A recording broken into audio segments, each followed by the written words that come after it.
All right, let's make sense of the sense, and we begin with the industry and business leaders who are warning that punitive taxation could be the biggest hindrance towards achieving a post-COVID economic recovery. KTN's Brian George attended the virtual forum where calls for special attention towards small and medium enterprises took center stage, with majority of the leaders holding that SMEs could just be the saving grace.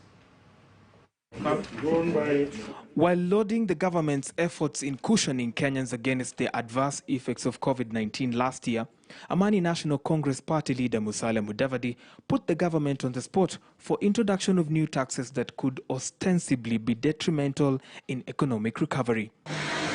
The ex-finance minister took issue with the heavy taxes in the energy sector, citing that this would slow down savings and may impact on investments as Kenyans shoulder the tax burden despite already being saddled with an economic meltdown.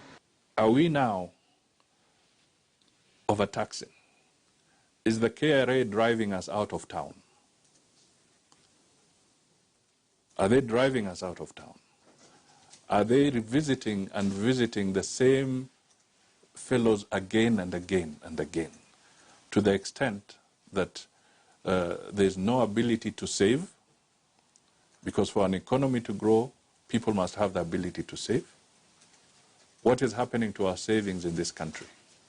That's an issue that we must look at. Is it growing, or are we seeing declined savings? Mudavadi holds that he is not against taxation, only that value for the taxes in terms of service delivery has to be realized. Other business and industry leaders also called for easing of cost of doing business. This came up even as the Kenya Association of Manufacturers reported reduction in manufacturing even before COVID-19 struck. Hatutaki kuona wafanyabiashara wetu wakihama kutoka Kenya alafu wanaenda kufungua biashara kule kwingine Rwanda ama Uganda kwa sababu wanatoroka ushuru hapa. Haya ndio yale ambayo kwa sababu wanahamisha sasa kazi zinatoka hapa zinaenda wapi? Zinaenda kule. Small and medium enterprises representatives also cried foul over expensive funds for doing business in the country that is counterproductive in economic recovery. Leaders at the forum, which was organized by the Kenya National Chamber of Commerce and Industry, further urged Kenyans to diversify their investments and gain interest in the stock market. Brian George, KTN News, Nairobi.